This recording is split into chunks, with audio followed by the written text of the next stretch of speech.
அல்லேலூயா, அல்லேலூயா. பைபிளை மூடிட்டு என்ன பார்த்து ஒரு ஆள் தெளிவா தவறு இல்லாம வசனத்தை சொல்லுங்க பார்க்கலாம்.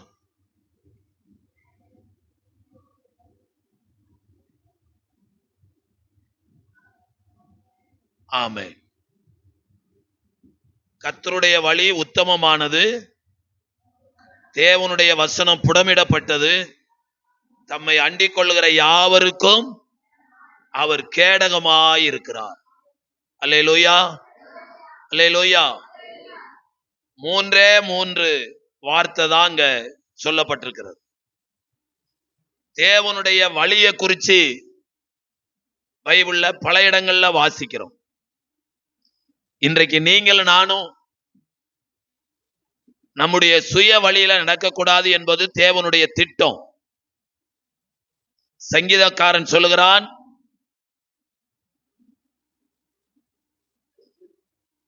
37வது சங்கீதத்துல என்ன பாருங்க, உன் வழியை கர்த்தருக்கு ஒப்புவித்து அவர் மேல் நம்பிக்கையாயிரு, அவரே காரியத்தை வாய்க்க செய்வார். அப்போ உலகத்து மக்கள் மனசும் மாமிசமும் விரும்பின வழியில நடக்கிறாங்க. ஆனால் ஆண்டவருடைய பிள்ளைங்க கர்த்தருடைய வழி எப்படிப்பட்டதுன்னு தெரிந்து கொண்டு அவர் காட்டுற வழியில நாம நடக்கணும். இந்த வசனத்தை ஆண்டவர் யார் மூலமா சொல்றார் அப்படின்னா, 2 சாமுவேல் 22ஆம் அதிகாரம் முதல் வசனத்துல பைபிள்ல வாசிக்கிறோம்.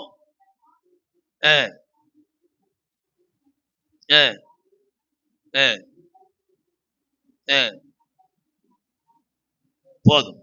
ஆண்டவரை குறித்து பாடுகிறான். கர்த்தர் அவனுடைய எல்லா சத்துருக்களின் கையினின்றும், குறிப்பா சொல்றாரு, கொல்லணும்னு நினைச்சு கொண்டிருந்த சவுல் ராஜாவுடைய கையிலிருந்து அவனை விடுவிக்கிறார். அல்லேலூயா, ஆமென். பல இடங்கள்ல தேடுறான் தாவீதை கொல்லும்படி. ஆனா ஒரு இடத்துல அவனை கண்டுபிடிக்க முடியல. தாவீது ஓடிக்கொண்டிருக்கும் போது ஒரு இடத்துல சவுலை கண்டுபிடிக்கிறான். பக்கத்துல இருக்கிற அவனுடைய போர் சேவகன் சொல்றான், எஜமானே, உன் சத்துருக்களை உன் கையில ஒப்பு கொடுக்கிற தேவன் என்று எழுதப்பட்டிருக்கல்லவா, இப்ப நீர் சொல்லும், ஒரே குத்தா குத்து கொன்னுறேன். அப்ப தேவ மனுஷன் வாயிலிருந்து வந்த வார்த்தை, தேவனால அபிஷேகம் பண்ணப்பட்ட மனுஷன் மேல கை போடுவது நமக்கு தூரமாயிருப்பதாக. அல்லேலூயா, ஆமென். கொஞ்சம் யோசனை பண்ணி பாருங்க. தன்னை கொலை செய்ய நினைக்கிறான், கர்த்தருடைய கண்ணெல்லாம் மறைச்சு இவனை பாதுகாக்கிறாரு. ஆனா இவன் போற வழியில ராஜா படுத்திருக்கிறாரு. பக்கத்துல உள்ளவன் கேட்கிறான், உன்னுடைய சத்துருவை, உன்னை கொல்ல நினைக்கிறவன் நம்ம கையில கொடுத்துருக்காரு, போட்டுட்டுமான்னு கேட்கிறான். வேண்டாம் அப்படிங்கிறார். அதனுடைய அடையாளம், அவன் ஒரு ஆவிக்குரிய மனிதன், அவன் ஒரு தேவ மனிதன். நீங்கள் நானும் ஆவிக்குரிய மனிதர்களா இருந்தா, தேவ மனுஷனா மனுஷியா இருந்தா, தீமைய நன்மையினால வெல்லணும். அல்லேலூயா. நமக்கு தீமை செய்கிறவர்களுக்கு நாம நன்மை செய்யணும். அல்லேலூயா, ஆமென். ஆகவே எப்பொழுதெல்லாம் வாக்குத்தத்த வசனத்தை வாசிக்கிறோமோ அப்பொழுதெல்லாம் நம்முடைய சிந்தையில வர வேண்டிய ஒரு வார்த்தை என்னன்னா, ரோமர் 10:10 யாருக்காவது தெரியுமா? என்ன பாருங்க, நீதி உண்டாக இருதயத்துல விசுவாசிக்கப்படும், ரட்சிப்பு உண்டாக வாயினால் அறிக்கை பண்ணப்படும். அப்போ நாம என்ன அறிக்கை பண்ணணும்? தேவனுடைய வழி உத்தமமானது, நான் அவர் காட்டுற வழியில நடக்கிறதுனால என்னையும் கர்த்தர் உத்தமனா மாற்றார். அது என்னுடைய விசுவாசம். அல்லேலூயா. தேவனுடைய வசனம் புடமிடப்பட்டது, அதுல புரட்டு விபரீதம் பொய் ஒன்றுமே இல்லை. அந்த வார்த்தையின் மேல நம்பிக்கை வைக்கிற என்னை அவர் புடமிட்டு சுத்த பொன்னாக மாற்றுவார். அல்லேலூயா. அப்பப்போ என் வாழ்க்கையில இடைப்படுகிற சில துன்பங்களை, துயரங்களை, கஷ்டங்களை, நஷ்டங்களை பார்த்து என்ன செய்யக்கூடாது அப்படின்னா, ஆண்டவரை நோக்கி முறுமுறுக்க கூடாது. அல்லேலூயா, அல்லேலூயா. ஆமென். யோபு சொல்றாரு, பைத்தியகாரி, எத்தனை நன்மையை ஆண்டவர்கிட்ட பெற்றுக்கொண்டோம், இந்த தீமையை நம்ம அனுபவிக்க கூடாதா அப்படின்னு கேட்டான். பொண்டாட்டி சொல்றா, தேவனை தூசித்து நீ உயிரோடு இருக்கக்கூடாது. அல்லேலூயா. தேவனை தூசித்து ஜீவனை விடும் அப்படி. ஆனா அவன் சொல்றான், அவர் என்ன கொன்று போட்டாலும் அவர் மேல எப்படியா இருப்பேன், நம்பிக்கையா இருப்பேன். இதுதான் ஆண்டவருடைய பிள்ளைங்க கடைசி வரைக்கும் வைக்கிற நம்பிக்கை. அவரை நம்புகிற அனைவருக்கும் அவர் கேடகமாயிருக்கிறார். நான் அந்த உலகத்துல என் சம்பளத்தை நம்பி வாழல, என் வேலையை நம்பி வாழல, என் சொத்து சொத்தை நம்பி வாழல, ஆண்டவரை நம்பி வாழ்றேன். இந்த உலகத்தில் உள்ளது எல்லாம் நம்மை விட்டு கடந்து போயிடும். ஆண்டவர் ஒருவர் மாத்திரம் நம்ம கூட இருப்பார். அல்லேலூயா, அல்லேலூயா. ஆகவே ஆண்டவருடைய பிள்ளைங்க ஆண்டவருடைய வசனத்தை அடிக்கடி வாயில அறிக்கை பண்ண நாம என்ன வார்த்தையை அதிக அறிக்கை பண்றோமோ அந்த வார்த்தை நமக்கு நடக்கும். அல்லேலூயா. ஆமென். நீதிமொழிகளின் புஸ்தகம் முதல் காரியம், தேவனுடைய வழி உத்தமமானது. மனிதனுடைய வழின்னு ஒன்று இருக்குது. மனிதன் ஏற்படுத்துகிற வழியை குறித்து பைபிள்ல என்ன சொல்லுது? நீதிமொழிகள் 14:12 வாசிங்க. 14:12.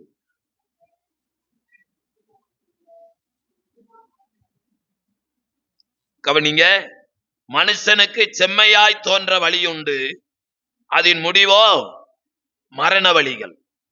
பைபிள் எழுதப்பட்டிருக்குது. ஆண்டவருடைய வழியில மரணம் கிடையாது. ஆண்டவருடைய வழி உத்தமமானது என்று நாம வேதத்துல வாசிக்கிறோம். ஆகவே உத்தமமான வழியில ஆண்டவருடைய பிள்ளைகளாகிய நாம நடந்து கொள்ளும் பொழுது நிச்சயம் நம்முடைய குடும்பம் தேவனால ஆசீர்வதிக்கப்படும். அல்லேலூயா, அல்லேலூயா. அப்போ இன்றைக்கு கர்த்தருடைய வழி எது அப்படின்னு நம்ம கண்டுகொள்ளணும். கர்த்தருடைய வழி எப்படிப்பட்டது அப்படின்னு நம்ம தெரிந்து கொள்ளணும். நம்ம வாசித்த வசனம் சொல்லுது, கர்த்தருடைய வழி உத்தமமானது. நீங்களும் நானும் உத்தமமான வழியில நடக்கும் பொழுது ஆண்டவருடைய வசனத்துக்கு சில சில சில தன்மைகள் உண்டு.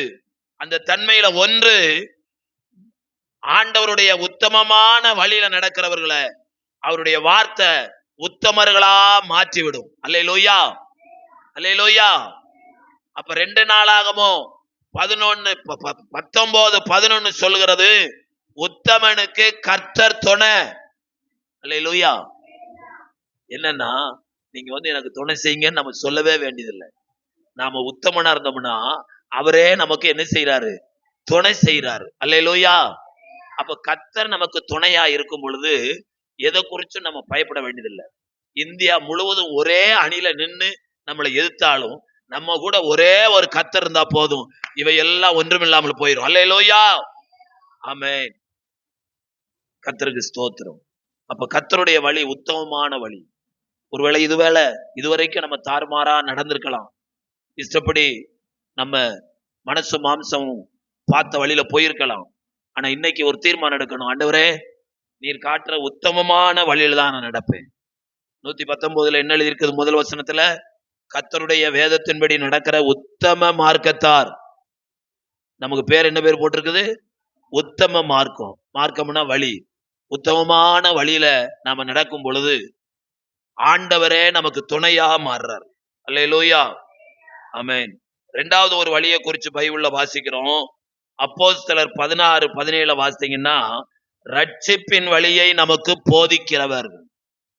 தேவனுடைய மனிதர்களை பார்த்து சொல்லப்படுறது, இவர்கள் ரட்சிப்பின் வழியை நமக்கு என்ன செய்வார்கள்? போதிப்பார்கள். அப்ப ஆண்டவருடைய பிள்ளைங்க உத்தமமான வழியில நடக்கணும். 2வது ரட்சிப்பின் வழியில நடக்கணும். ரட்சிக்கப்பட்ட பிள்ளைகள் எல்லாம் எல்லா வழியிலும் நடக்க முடியாது. பவுல் சொல்கிறார், எல்லாவற்றையும் அனுபவிக்க எனக்கு அதிகாரம் இருக்குது, ஆனா எல்லாம் எனக்கு தகுதி இல்லை. அல்லேலூயா. நாம ஏன் தூசண வார்த்தை பேசக்கூடாது? உங்க வாயிலிருந்து கெட்ட வார்த்தை ஒன்று வரலாகாது அப்படின்னு பைபிள்ல சொல்லி இருக்குது. அந்த பைபிளுடைய வார்த்தைக்கு நம்ம பயப்படுறதுனால நம்முடைய வாயில நல்ல வார்த்தை வரணும். அல்லேலூயா. ரெண்டாவது, இந்த வாயினால கர்த்தரை துதிக்கிறோம், தேவனை மகிமைப்படுத்துறோம். கர்த்தரை துதிக்கிற மகிமைப்படுத்துற இந்த வாயிலிருந்து கெட்ட வார்த்தை என்ன செய்யக்கூடாது? வரவே. சாவுமான வார்த்தை என்ன செய்யக்கூடாது? வரவே. ஆகவே ரட்சிப்பின் வழியை கர்த்தர் நமக்கு வைத்திருக்கிறார்.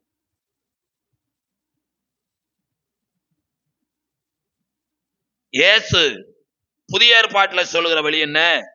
மத்தேயு 7ஆம் அதிகாரம் 14வது வசனம் சொல்லுகிறது, ஜீவனுக்கு போகிற வழி நெருக்கமாயிருக்கிறது. ஜீவனுக்கு போற வழி எப்படி இருக்குது? நெருக்கமாயிருக்கு. அப்போ ஆண்டவருடைய பிள்ளைங்க விசாலமான இடத்துல வழியில நடப்போம்னா அந்த விசாலமான வழி நம்ம நரகத்துல கொண்டு விட்டுரும். ஆனா நெருக்கமான வழியில நடந்தா அந்த வழி நமக்கு ஜீவனை கொண்டு போய் விடுது, ஜீவனுக்குள்ள. அல்லேலூயா, அல்லேலூயா. அப்ப அதுல இருந்து என்ன தெரியுது அப்படின்னா, நாம நடந்து போற வழியில கொஞ்சம் நெருக்கமா தான் இருக்கும். அல்லேலூயா, ஆமென். ஆனா நெருக்கத்துல சொந்தக்காரங்க யாரும் வரமாட்டாங்க. ஆண்டவர் சொல்றாரு, ஆபத்தில் நான் அவனோடு கூட இருந்து, அல்லேலூயா, ஆபத்தில் அவனோடு கூட இருந்து அவனை தப்ப வைத்து அவனை கனப்படுத்துவேன். அல்லேலூயா, ஆமென். அப்போ பவுல் சொல்றார், இக்காலத்து பாடு இனி வெளிப்படும் மகிமைக்கு ஒப்பிடத்தக்கவைகள் அல்ல. ஆண்டவர் அவ்வளவு பெரிய மேன்மையை நமக்கு வச்சிருக்காரு. ஒரு பாட்டு இருக்குது, மண்ணுக்காக மாணிக்கத்தை விட்டுற மாட்டேன். இந்த உலக பிரகாரம் எவ்வளவு ஆசீர்வாதம் இருந்தாலும் அதெல்லாம் என்னது? மண்ணு, இங்கே நின்றும். ஆனா மாணிக்கம் அதான் தேவனுடைய ராஜ்யம். அல்லேலூயா. அதை விட்டுறக்கூடாது. அதுதான் நம்முடைய லக்கு. அதை நோக்கி தான் ஓடிக்கொண்டிருக்கிறோம். ஆகவே தேவனுடைய வழி உத்தமமானது, தேவனுடைய வழி ரட்சிப்பின் வழி, தேவனுடைய வழி நெருக்கமான வழி. பைபிள் எழுதியிருக்க அந்த பகுதியில வாசிங்கன்னா அந்த வழியில ரொம்ப பேர் போறது இல்லையா? இருக்கா? அப்படி வாசிங்க. மத்தேயு 7:14 போட்டிருக்கா?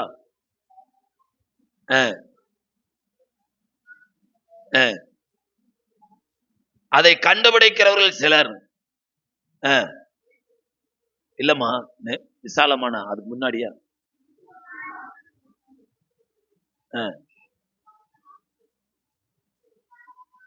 பார்த்தீங்களா? கேட்டுக்கு போற வழி விசாலமா இருக்குது. அல்லேலூயா, ஆமென்.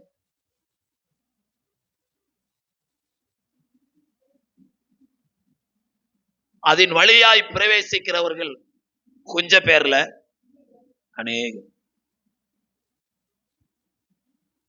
ஒரு விசுவாசி ஆத்தும பாரம் உள்ளவர் ஒரு சினிமா தியேட்டரை கடந்து போனாராம்.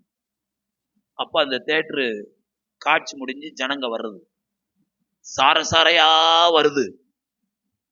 ஆண்டவரே, என் தேசத்துல ஆகாமிய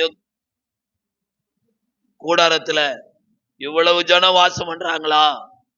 ஆகாமிய கூடாரத்துல வாசம் பண்றவங்க தேவனுடைய ராஜ்யத்துல பிரவேசிக்க முடியுமா? முடியாதே அப்படின்னு நெஞ்சில அடிச்சிட்டு மேல பார்த்து, ஆண்டவரே இவங்களை ரட்சியும் ரட்சியும் ரட்சியும் ரட்சின்னு கதறி கதறி அழுதாராம். தியேட்டர் வந்து எல்லா ஜனமும் போன பிற்பாடு அந்த வாசல் மேல கையை வச்சு ஜெபம் பண்ணார். நாங்க கொஞ்ச நாள் அங்க எல்லா சபையும் சேர்ந்து மாசத்துல ஒரு நாள் முழு உற்சவம் நடத்தணும். 2 சினிமா தியேட்டரை மூடியாச்சு. ஒண்ணு ஆற்காடு ரோட்ல இருக்கிற தியேட்டர், இனி ஒண்ணு இங்க ராமச்சந்திராவுக்கு எதிர்த்தாப்புல இருந்த ஒரு தியேட்டர், பானு தியேட்டர். 2 தியேட்டரை நினைச்சிட்டாங்க, மூடி. தியேட்டர் எல்லாம் சபையா மாறினா எப்படி நல்லா இருக்கும். அல்லேலூயா, ஆமென். அப்போ துன்மார்க்கன் தன் துன்மார்க்கத்துல சாவது எனக்கு எவ்வளவு வேணும்? பிரியம் இல்ல. அவன் மனம் திரும்பணும், ரட்சிக்கப்படணும் என்பது தேவனுடைய திட்டம், சித்தம். அப்ப இன்றைக்கு கர்த்தருடைய பிள்ளைகளாகிய நாம இந்த நெருக்கமான வாசல்ல சந்தோஷமா போகணும். அல்லேலூயா. ஆமா, கொஞ்சம் தூரம் தான். அதுக்கப்புறம் பாத்தீங்கன்னா கர்த்தருக்கு ஸ்தோத்திரம், அது அது ஜீவனுக்கு போற வாசல். தாவீது சொல்கிறார், மரித்தவர்களும் மௌனத்தில் இறங்குறவர்களும் கர்த்தரை துதியார்கள். நாமோ அப்படின்னா உயிரோடு இருக்கிற நாம கர்த்தரை என்னால் என்ன செய்ய வேண்டும்? துதிக்க வேண்டும். 4வது ஒரு வாசல். அந்த வாசலுக்கு என்ன பேரா? லூக்கா 1 அதிகாரம் 76 வசனத்தை ஒருத்தர் வாசிங்க. லூக்கா 1:76.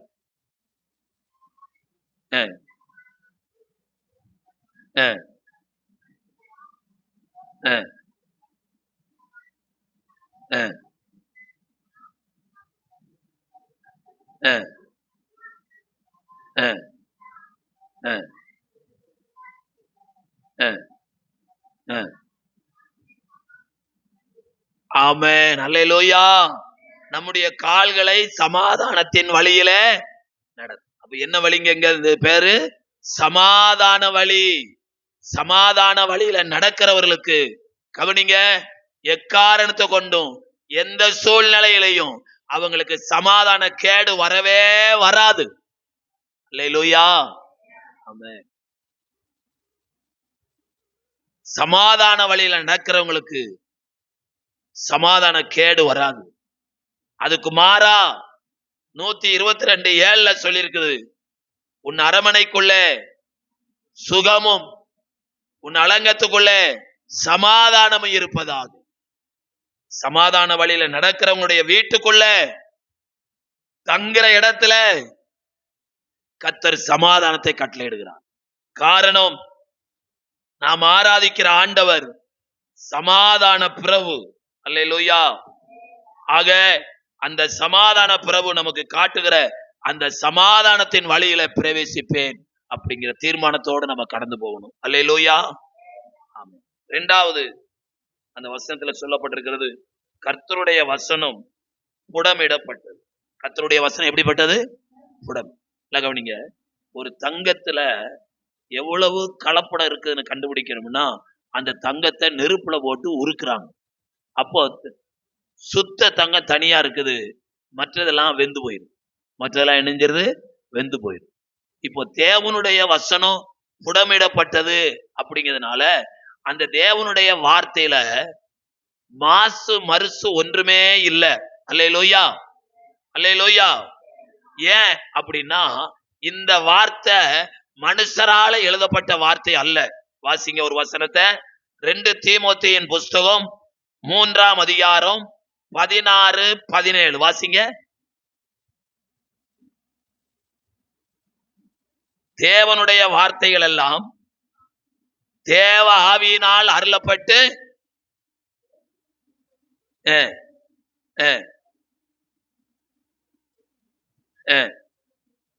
அவைகள் உபதேசத்துக்கும் கடிந்து கொள்ளுதலுக்கும் சீர்திருத்தலுக்கும் நீதியை படிப்பித்தலுக்கும் பிரயோஜனம் உள்ளது. அல்லேலூயா. அப்ப இங்கே வாசிக்கிறோம், தேவனுடைய வார்த்தை யாரோ ஒருத்தர் பிரிண்ட் பண்ணி கொடுத்துட்டாங்க என்பது அல்ல. தேவனுடைய வார்த்தை தேவ ஆவியினால ஏவப்பட்டு எழுதப்பட்டிருக்குது. இந்த வார்த்தை எந்த நோக்கத்துக்காக கொடுக்கப்பட்டது? ஒவ்வொரு நாளும் தேவனுடைய ஜனங்கள் இந்த வார்த்தையிலிருந்து உபதேசத்தை என்ன செய்யணும்? கேட்கணும். ஒவ்வொரு நாளும் இந்த வசனத்தினால தேவன் நம்மை கடிந்து கொள்வதற்கு நம்ம ஒப்பு கொடுக்கணும். ஒவ்வொரு நாளும் இந்த வார்த்தையை வாசிக்க வாசிக்க அது நம்மை சீர்படுத்தும். அது நம்ம என்ன செய்யும்? சீர்படுத்தும். கர்த்தருடைய வார்த்தையை வாசிக்காட்டா தேவனுக்கு பயப்படுற பயமும் நமக்குள்ள இல்லாம இருக்கும். கர்த்தருடைய வசனம் தான் பாவம் என்ன அநியாயம் என்பதை நம்ம சுட்டி காண்பிக்கிறது. ஆகவே அந்த வார்த்தையினால நம்ம சீர்திருத்தப்படுறோம். அந்த வார்த்தை நீதியை படிப்பிக்கிறோம். ஆகவே இப்படிப்பட்ட தேவ வார்த்தையை ஒரு நாள் நம்ம படிக்காம நம்முடைய தூக்கத்துக்கு போகவே கூடாது. அல்லேலூயா. ஆண்டவர் ஒரு நாளைக்கு 24 மணி நேரம் கொடுத்திருக்கிறாரு. அந்த 24 மணி நேரத்துல ஆண்டவருடைய வார்த்தையை வாசிக்க எவ்வளவு நேரம் கொடுக்க முடியுமோ அவ்வளவு நேரம் கொடுக்கணும். ஆண்டவருடைய பிள்ளைகளுக்கு எக்காரணத்தை கொண்டும் தேவனுடைய வார்த்தையை குறித்து சரியான அறிவு, இந்த வார்த்தை தேவனால் எழுதப்பட்ட வார்த்தை. அல்லேலூயா. ஓசியா தீர்க்கதரிசி 8ஆம் அதிகாரம் 12ஆம் வசனத்துல ஆண்டவரே சொல்றார், என் வேதத்தின் மகத்துவங்களை நான் அவர்களுக்கு எழுதி கொடுத்தேன். வேதத்தின் மகத்துவங்களை என்ன செய்தேன்? எழுதி கொடுத்தேன். அவர்களோ அதை அந்நிய காரியமாக எண்ணினார்கள். ஆகவே தேவனுடைய வார்த்தை என்பது தேவனால் எழுதப்பட்டது. தேவனால் எழுதப்பட்டதுனால ஆண்டவர் இந்த வார்த்தைக்கு முக்கியத்துவம் கொடுக்கிறார். 138வது சங்கீதம் 138வது சங்கீதம் 2வது வசனத்துல வாசிக்கிறோம், உமது சகல பிரசாபத்தை பார்க்கிலும் உமது வார்த்தையை நீர் மகிமைப்படுத்தியிருக்கிறீர். அல்லேலூயா. ஆமென். வார்த்தையை என்ன செய்கிறீர்? அப்ப தேவனே ஒரு வார்த்தையை மகிமைப்படுத்தியிருந்தா நாம அந்த வார்த்தையை அதுக்கு அதிகமா மதிக்கணும், மகிமைப்படுத்தணும். அல்லேலூயா. ரட்சிக்கப்பட்ட ஆண்டவருடைய பிள்ளைகளுடைய வீட்டுல ஏன் இயேசுநாதர் போட்டாவை மாட்டக்கூடாது அப்படின்னா, அவர் படத்தை மகிமைப்படுத்தல, வசனத்தை மகிமைப்படுத்துறாரு. அல்லேலூயா. உங்க வீட்டுல இயேசுநாதர் போட்டா தொங்கும்னா உங்க உங்க சொந்தக்காரங்களோ நண்பர்களோ ஆண்டவர் அறியாதவங்களோ வந்து அந்த போட்டோவை பார்த்தவொன்னு ஆட்டோமேட்டிக்கா சொல்லுவாங்க. அப்படி இல்லைன்னா அப்ப நாமளே மற்றவங்க விக்கிரக ஆராதனைக்கு வழிவகுக்கும். உங்க வீட்டுல ஒரு வசனம் 365 நாள் தொங்குனாலும் நீங்க ஒவ்வொரு நாள் அந்த வசனத்தை படிக்கும் போது ஒவ்வொரு விதமா உங்களுக்கு அது வெளிப்படும். அல்லேலூயா. ஏன்னா அவர் சமயத்துக்கேற்ற வார்த்தையை சொல்றவர். அல்லேலூயா. துக்கத்தில் இருக்கும் போது ஒரு வார்த்தையை சொல்லுவாரு, சந்தோஷமா இருக்கும் போது ஒரு வார்த்தையை சொல்லுவாரு. அல்லேலூயா. ஆமென். ஆகவே தான் நம்முடைய வீடுகள்ல எந்த அளவுக்கு கர்த்தருடைய வசனத்தை தொங்க விட முடியுமோ அந்த அளவுக்கு கர்த்தருடைய வசனத்தை தொங்க விடணும். அல்லேலூயா. அந்த வசனத்துக்கு இன்னொரு தன்மை என்னன்னா, அந்த வசனம் மற்றவர்களோடு கூட பேசும். அல்லேலூயா. அல்லேலூயா.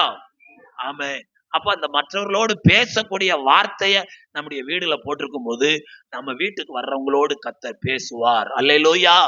அப்ப வசனத்தை நம்ம முக்கியப்படுத்தி வசனத்தை வாசித்தா நமக்கு கிடைக்கிற ஆசீர்வாதம் என்ன என்பதை சங்கீதம் 1:2 வாசிக்கிறோம். அவன் நீர்க்கால் ஓரமாய் நடப்பட்டு தன் காலத்தில் தன் கனியை கொடுத்து இலையுதிராது இருக்கிற மரத்தை போல் இருப்பான், அவன் செய்வதெல்லாம். அப்ப வசனத்தை முக்கியப்படுத்துறவங்க என்ன செஞ்சாலும் கர்த்தர் வாய்க்க பண்ணுவார்.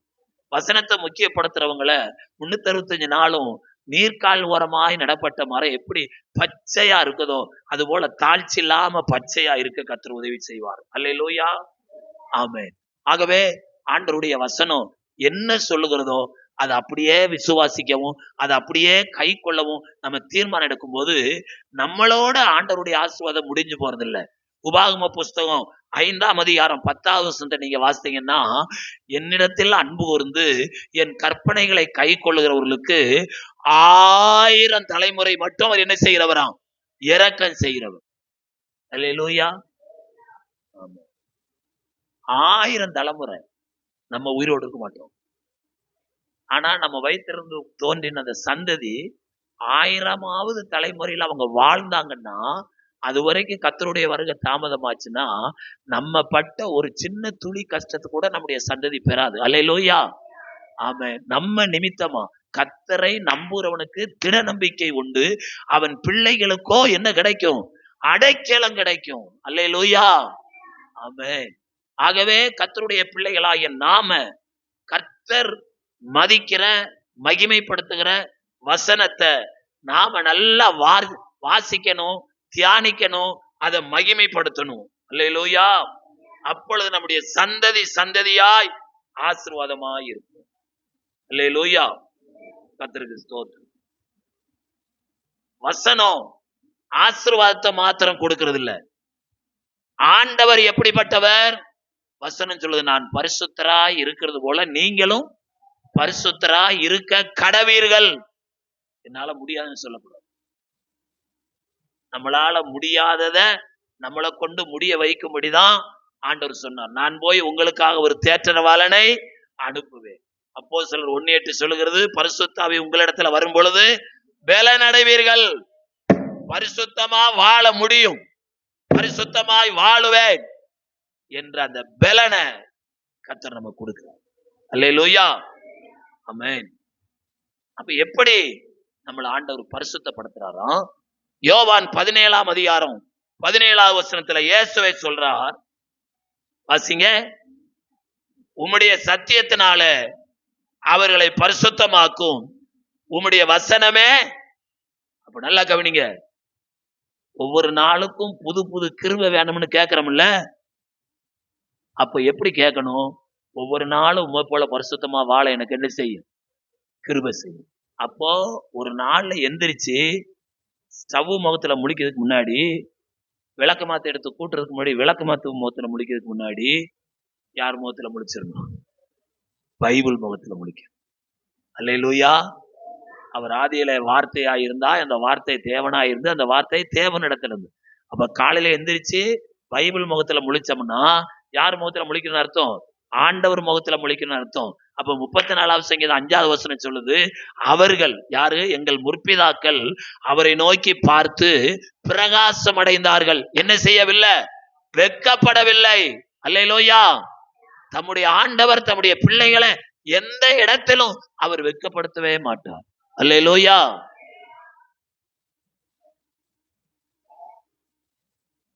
அப்போ ஒவ்வொரு நாளும் நாம பைபிள் படிக்கும் போது அந்த பைபிள் வசனம் ஒவ்வொரு நாள் நம்மளை பரிசுத்தப்படுத்தும். இந்த பரிசுத்தம் முதல்ல எங்க ஆரம்பிக்கணும்? மலைப்பிரசங்கத்துல இயேசு சொல்ற 5:8 என்ன பாருங்க, இருதயத்தில் சுத்தமுள்ளவர்கள் பாக்கியவான்கள், அவர்கள் தேவனை தரிசிப்பார்னா பாப்பார்னு அர்த்தம். அல்லேலூயா. அப்ப கர்த்தரை ஏற்றுக்கொண்ட கர்த்தருடைய பிள்ளைகளாகிய நாம எதுக்காக ஆண்டவருடைய வார்த்தைக்கு முக்கியப்படுத்தி வாசிக்கணும், தியானிக்கணும்னா அந்த வார்த்தை நம்மளை பரிசுத்தமா என்ன செய்கிறது? மாற்றுகிறது. சிலர் சபைக்கு வந்தா கூட சில நேரம் அந்த ஜென்ம சுபாவத்தை காட்டிடுறாங்க. அப்படியே அடக்கி கொண்டையா அப்படின்னு ஒரு அமர்வு. அவங்க பேசுற பேச்சு என் இருதயத்துல குத்துற மாதிரி இருந்துச்சு. அப்போ இது இன்னும் மர்வமாகல. எது? இந்த மாம்சம் உள்ள ஓடுது ரத்தம். அது சொல்லுது, ஏன் இப்படி கம்முன்னு இருக்க? அவ ஒரு வார்த்தை பேசினா நீ 10 வார்த்தை பேசு, அவளை விட நீ குறைச்சவளா அப்படின்னு சொல்லுது, துடிக்குது. ஆனா பவுல் சொன்னது போல இவைகள் எல்லாம் எனக்கு தகுதி. அவங்க பேசுறது போல நான் என்ன செய்ய முடியாது? பேசணும். பவுல் சொல்கிறார், இந்த சுவிசேஷத்தினால பாதகன் போல கட்டப்பட்டிருக்கிறேன். பாதகனை போல என்ன செய்யப்பட்டிருக்கிறேன்? கட்டப்பட்டிருக்கிறேன். ஆகவே இந்த வார்த்தை நம்மளை பரிசுத்தமா மாத்திரம் படுத்ததில்லை, நம்முடைய குணத்தை முற்றிலும் மாற்றுது. வாசிங்க அப்போஸ்தலர் 17:11. அப்போஸ்தலர் 17:11. அந்த பட்டணத்தார் மன வாஞ்சையாய் வசனத்தை ஏற்றுக்கொண்டு காரியங்கள் இப்படி இருக்கிறதா என்று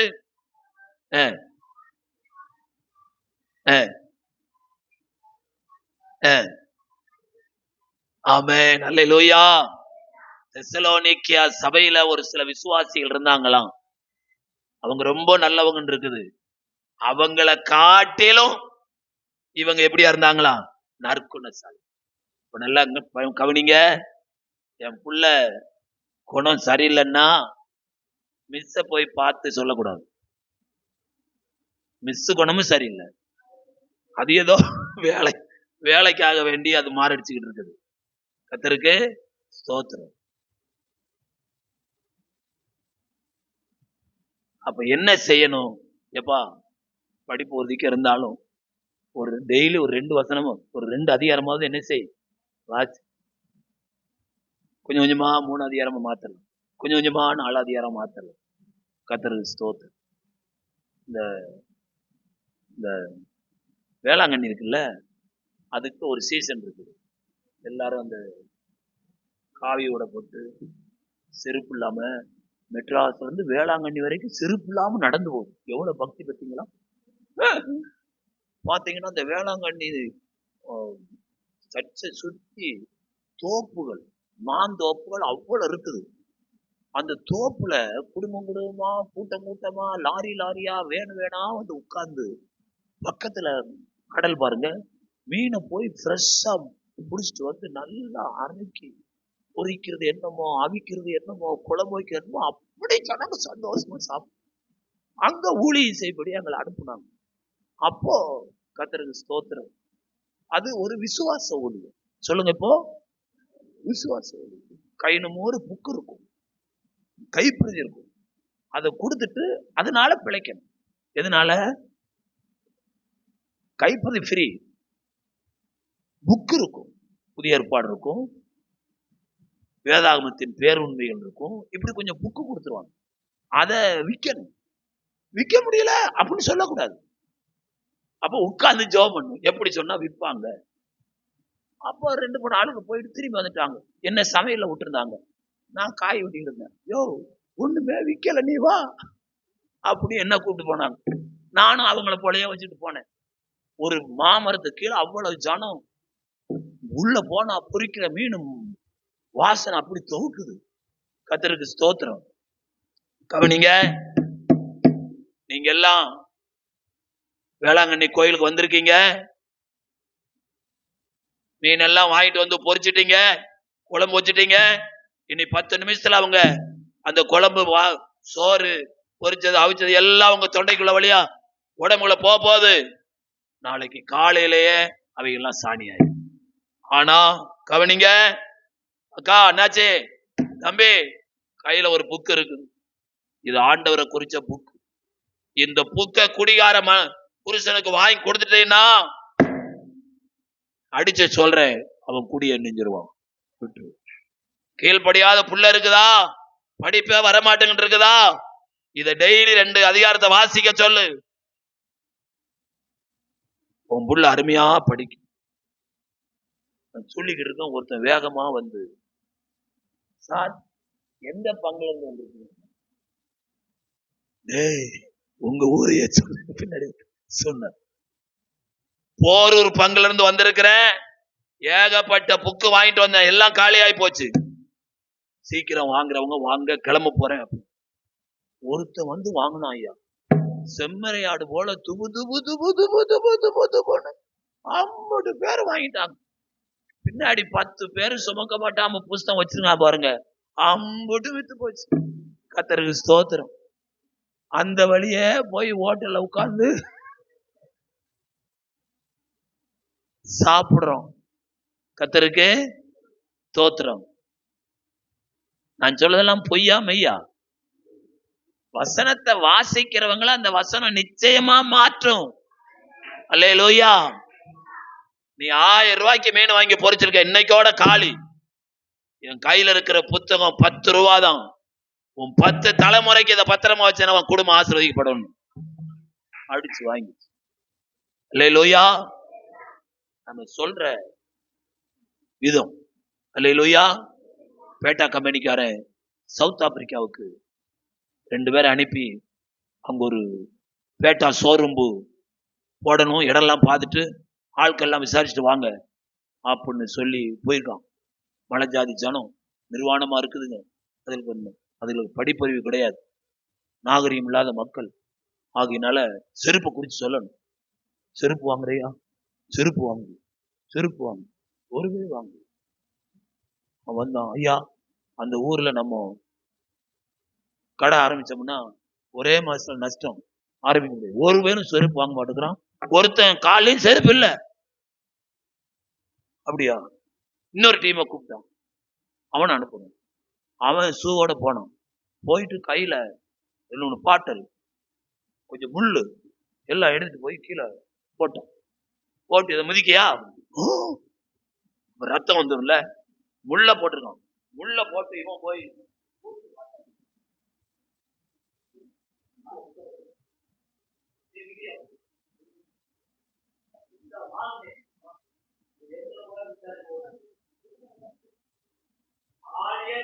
உள்ள போவார்.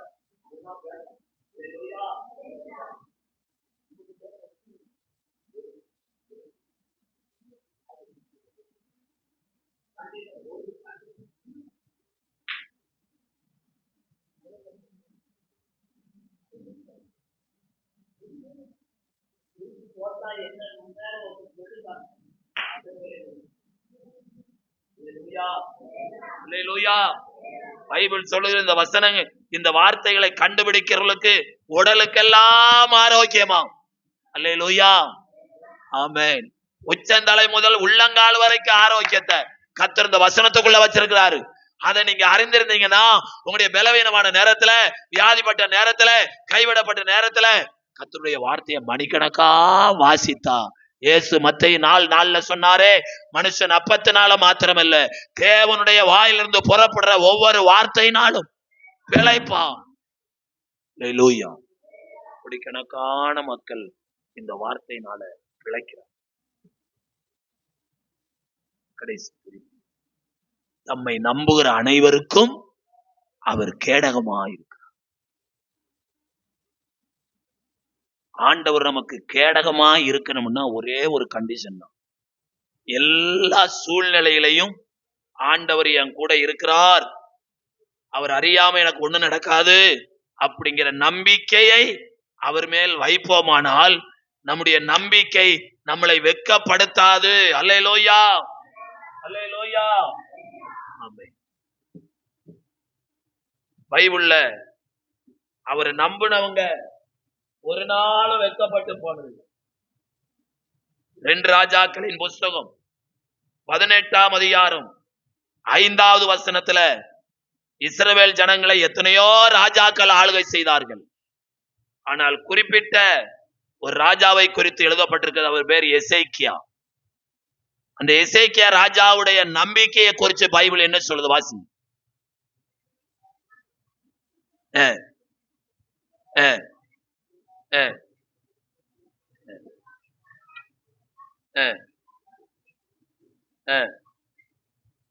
அவன் கர்த்தரை விட்டு பின்வாங்காமல் கர்த்தரை சார்ந்திருந்து கர்த்தர் மோசேக்கு கற்பித்த. ஆமென், அல்லேலூயா. பாருங்க, ஒரு சரித்திரம் படைக்கிறது போல அவனுக்கு முன்னாடி இருந்த ராஜாக்கள் ஒருத்தம் கூட ஆண்டவர் மேல அப்படிப்பட்ட ஒரு நம்பிக்கை வைக்கலையாம்.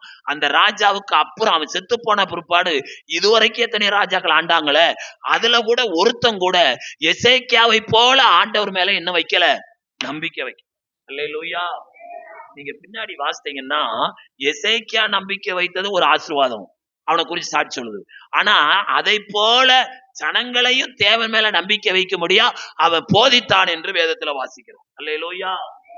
2 நாளாகம புஸ்தகம் 32ஆம் அதிகாரம் 8வது வசனத்தை வாசிங்க. 2 நாளாகமோ 32:8.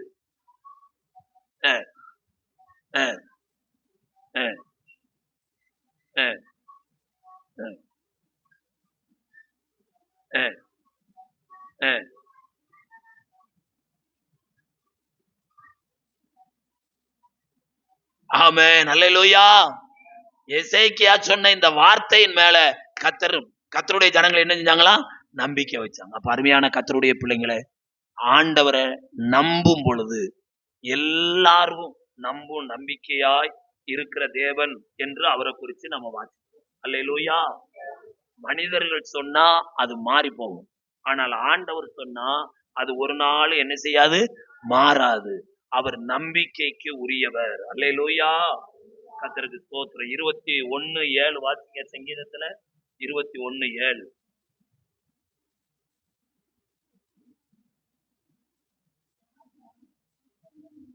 ராஜா கர்த்தர் மேல் நம்பிக்கை வைத்தான், உன்னதமானவருடைய தயவினால் அசைக்கப்படாதிருக்கிறான். அல்லேலூயா. 37வது சங்கீதம் 5வது வசனம். உன் வழியை கர்த்தருக்கு ஒப்புவித்து அவர் மேல் நம்பிக்கையாயிரு, அவரே காரியத்தை வாய்க்க பண்ணுவார். 71வது சங்கீதம் 5வது வருஷத்துல சங்கீதக்காரன் சொல்லுகிறான், என் சிறுவயது தொடங்கி என் நம்பிக்கையாயிருக்கிறீர். அல்லேலூயா. கோலியாத்தை அடிக்க போகும்போது சொன்னானே, இந்த ராட்சதனை என் கையில ஒப்பு கொடுப்பார்னு, அன்னைக்குல இருந்து கடைசி வரைக்கும் அவன் கர்த்தர் மேல எப்படியா இருந்தானா, நம்பிக்கையா இருந்தான். நீதிமொழிகள் 3:5 சொல்லுகிறது, உன் சுய புத்தியின் மேல் சாயாமல் உன் முழு இருதயத்தோடும் கர்த்தர் மேல் எப்படியாயிரு, நம்பிக்கையாயிரு.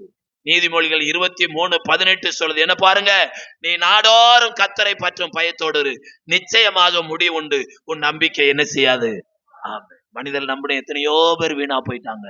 ஆனா கர்த்தருடைய வார்த்தையின் மேல நம்பிக்கை வைக்கிறவங்க, கர்த்தரை நம்புறவங்க ஒரு நாளும் என்ன செய்வதில்லை, வீணாய் போவதில்லை. நம்முடைய நம்பிக்கைக்குரிய பலனை கர்த்தர் நம்முடைய வாழ்க்கையில கொடுப்பார். அப்ப அவர் மேல நம்பிக்கை வைக்கிறவங்களுக்கு அவர் எப்படியா இருக்கிறார் அப்படின்னா, அவர் என்னவா இருக்கிறாரா, கேடகமா. என்ன பாருங்க, இது சதுரமா இருக்கு, எப்படி இருக்குது, சதுரம். இடது கையில ஒரு யுத்த வீரன் யுத்தத்துக்கு போகும் பொழுது வலது கையில ஈட்டி அல்லது அம்புன்னு சொல்லுவாங்க, அதை வச்சிருக்கோம்.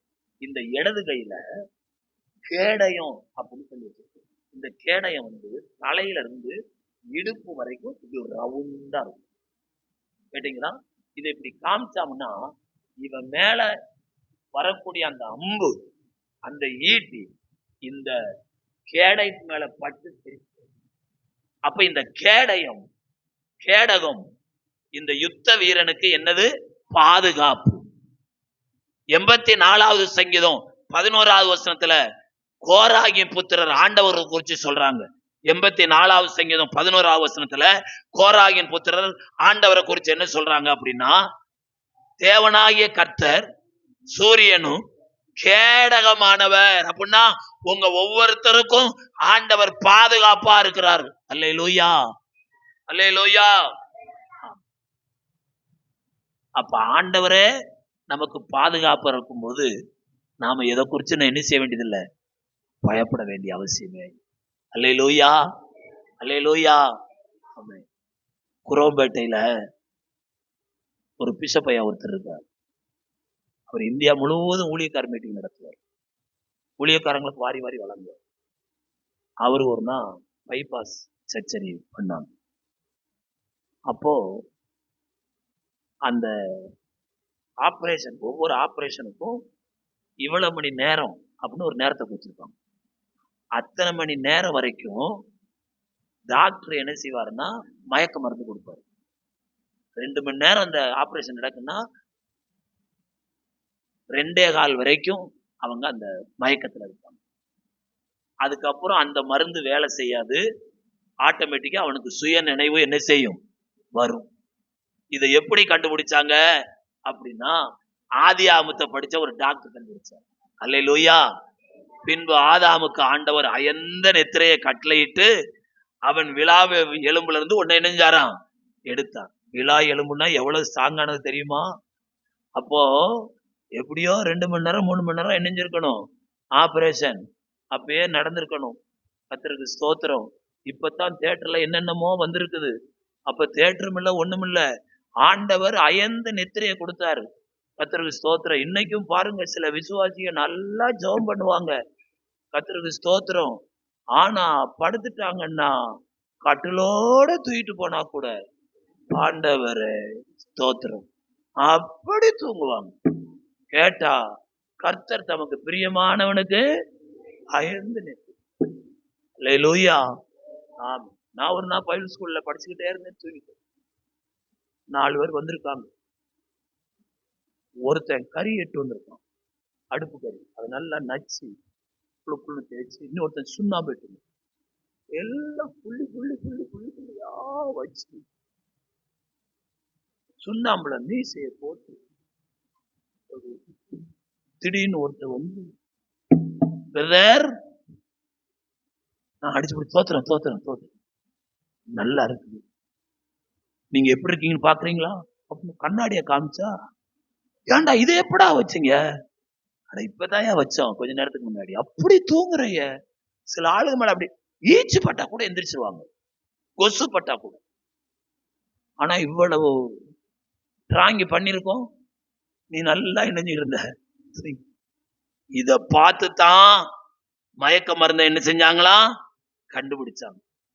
அவன் மாத்திரம் மயக்க மருந்த கண்டுபிடிக்கலன்னா, இன்னைக்கும் நீங்க கேதார் ஆஸ்பத்திரியில போனீங்கன்னா அங்க ஒரு படம் இருக்குது, ஒரு வியாதிக்காரனை கீழையும் இப்படி படுக்க வச்சிருக்காங்க, காலை 2 சேர்த்து 4 பேர் கட்டிக்கிட்டாங்க, கைய இப்படி வச்சு தலைய ஒரு 4 பேர் பிடிச்சி அமைக்கிட்டான், கைய அறுக்கிறாரு. அவன் உயிரோட பொறுத்து போடா பொறுத்து போடா பொறுத்து போடா.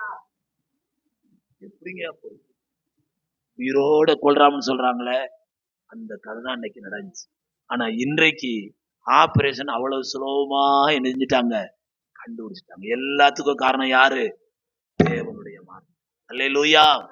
அப்ப அந்த வார்த்தையில ஆண்டவருடைய வசனம் சொல்லுகிறது, அவர் நமக்கு கேடகமா இருக்கிறார். அல்லேலூயா. கர்த்தருக்கு ஸ்தோத்திரம். அப்ப நேரம் போயிடுச்சு. ஒரு 4 குறிப்பு மாத்திரம் சொல்லி முடிச்சுட்டோம். அவர் நமக்கு எப்படியா இருக்கார்? இன்னொரு சொல் முருங்க, எப்படியா இருக்கிறார்? கேடகம். அப்ப 4 கேடகத்தை குறிச்சு சான்று. 4 கேடகம் எப்படிப்பட்ட கேடகங்கிறத குறிச்சு எப்போ சான்று.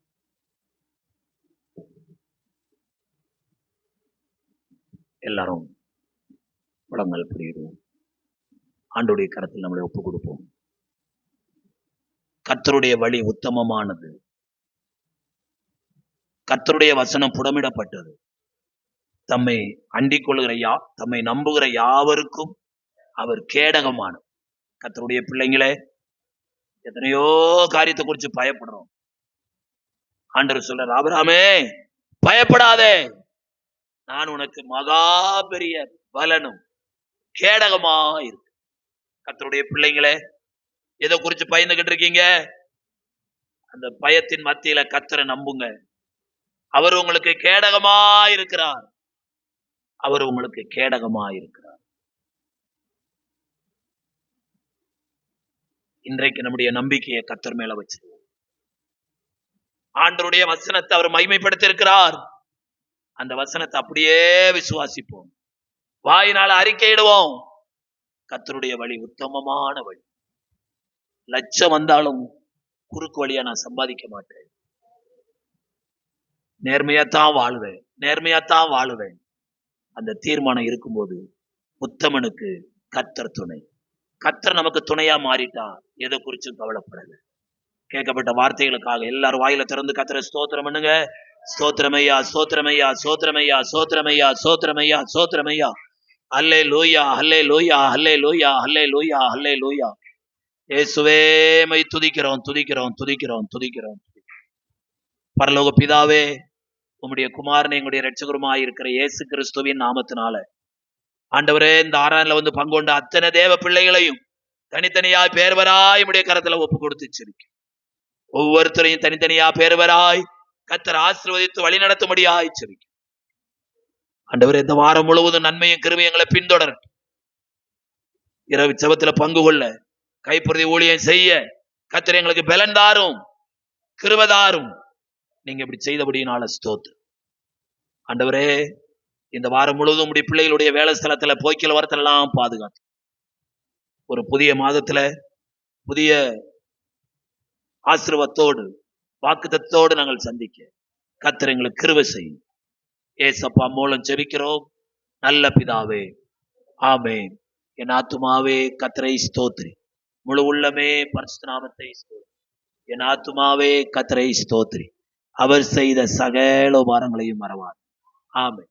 நம்முடைய கர்த்தராய் இருக்கிற இயேசு கிறிஸ்துவினுடைய கிருபையும் பிதாவாகிய தேவனுடைய அன்பும் பரிசுத்த ஆவியானுடைய அந்யோன்ய ஐக்கியமும் நம் அனைவரோடும் ஆண்டுடைய வருகை மட்டும் இருப்பதாக. ஆமென், ஆமென். அல்லேலூயா, அல்லேலூயா, அல்லேலூயா. கர்த்தர் உங்களை ஆசீர்வதிப்பாராக. வர்ற 1ஆம் தேதி அதிகாலையில 4 மணிக்கு வாக்குத்தத்த வசனம் ஜெபம் இருக்குது. நீங்க வந்து பங்கு கொள்ளுங்க. அதுக்கப்புறம் 9:30 மணிக்கு ஆராதனை. இப்போ கொஞ்சம் லேட் ஆயிடுச்சுனால நீங்க தயவுசெய்து வீட்டுக்கு போக வேண்டாம், இங்கேயே சாப்பிட்டு ஜெபத்தோட போங்க. கர்த்தர் உங்களை